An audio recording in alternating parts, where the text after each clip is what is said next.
Francisco. Andre is already talking about his San Francisco itinerary. Jack grumbled, whipping a bowl of cream with unnecessary violence. Andre, the polished rival, had imported a set of custom-made copper whisks. Tripper, I hope you like the taste of defeat. It's much more bitter than your usual oversalted gravy. Larry Dallas, ever the entrepreneur, decided to invest in Jack's success. He borrowed a rare, imported truffle from a local deli and snuck it into Jack's ingredients. A truffle. Larry, do you have any idea how much this costs? Jack hissed.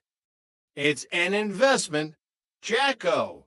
With this, Andre's duck will taste like a rubber chicken. The cook-off was a whirlwind of steam and clashing knives. Jack's dish was a delicate trout almondine, elevated by the found truffle. Monsieur Pierre took a bite and froze. This flavor, it is profound, Pierre whispered. But then the owner of the deli burst in, accompanied by the campus security. He stole it. The used car salesman stole my prized truffle. Jack was disqualified. Andre won by default. And Larry spent the weekend explaining the concept of unintentional borrowing to the local authorities. At least the trout tasted like $1,000,000. Johnny consoled him that night. Yeah, Jack sighed. To bad the bill for the truffle was nearly $1,000,000 too. Chapter 24, The Dance Marathon. The Santa Monica Pier was rarely this loud at 3 in the morning. A neon sign flickered. 24-hour disco marathon. Win $500. Larry Dallas, always the broker of bad ideas, had signed Jack and Chrissy up. It's easy money, Jacko, Larry shouted over the pounding beat of staying alive. You just keep moving. It's like aerobic cooking. Jack, dressed in a shimmering silver jumpsuit that left nothing to the imagination, was currently on R18. Beside him, Chrissy was still bouncing, her blonde hair flying. Her energy was terrifying. I can't feel my toes. Chrissy, Jack wheezed, attempting a weak spin. I think my knees have fused into a single solid block of wood. Just think of the rent, Jack, Chrissy chirped, looking as fresh as if she'd just woken up. 1 more hour and we can afford that new blender. Jonna sat in the bleachers, nursing a lukewarm coffee and acting as their coach. She had spent the last 6 hours yelling motivational flower puns. Grow with the flow. Jack, don't let your petals wilt. The Ropers had also made an appearance. Stanley stood at the edge of the dance floor, holding a stopwatch and looking suspicious. If they win that money, Helen, I'm raising the rent. They've clearly got too much energy. Energy means wear and tear on the carpet. Oh, stop it, Stanley, Helen said, tapping her foot. Look at them. They're the only ones left who aren't leaning against a wall. The marathon ended when a rogue disco ball fell from the ceiling, nearly crushing Jack. The judges declared it a draw between the trio and a pair of professional ballroom dancers from Glendale. They walked away with $250 enough for the blender, but not enough for the knee replacements Jack surely needed. Chapter 25. The Exercise Trap.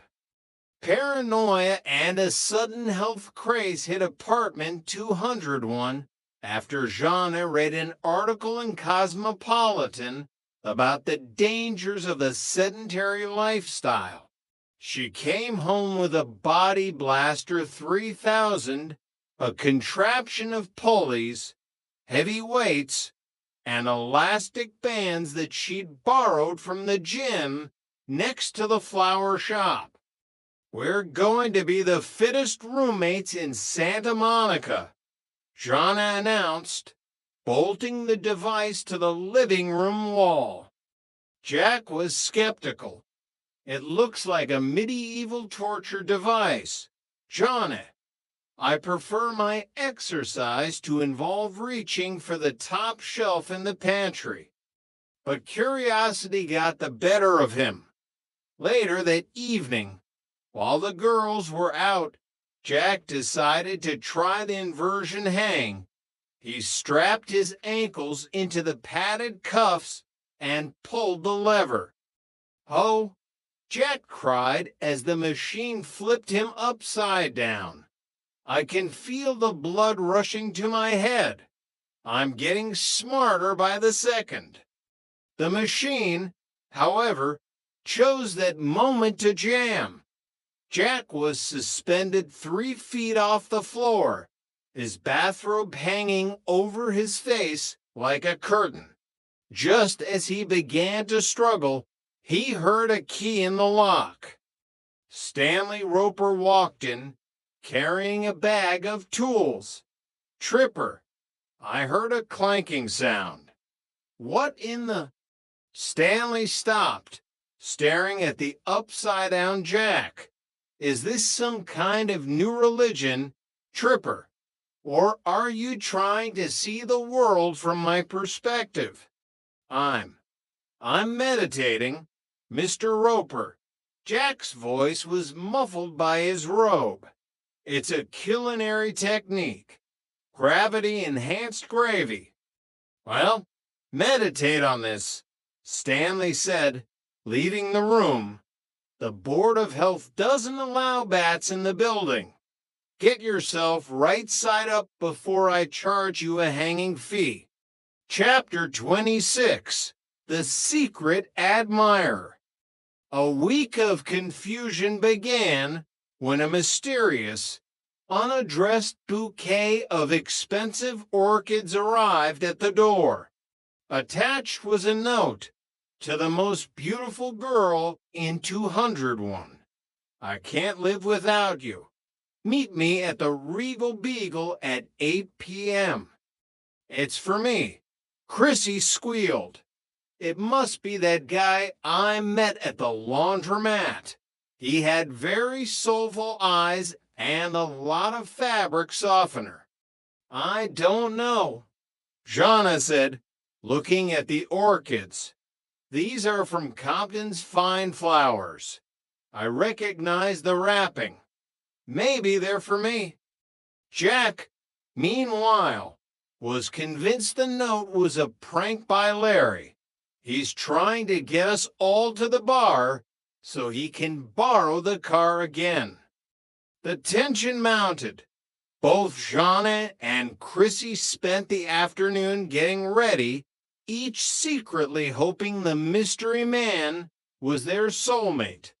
Jack, feeling protective and curious, decided to put on his mysterious stranger trench coat and follow them.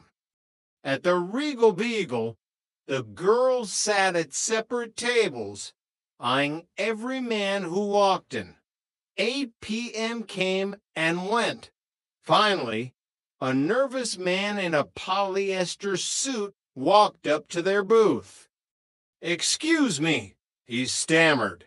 "I'm looking for the Ropers?" "The Ropers?"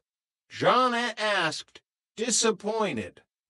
"Yes," the man said, holding out a box of chocolates. is their 21st anniversary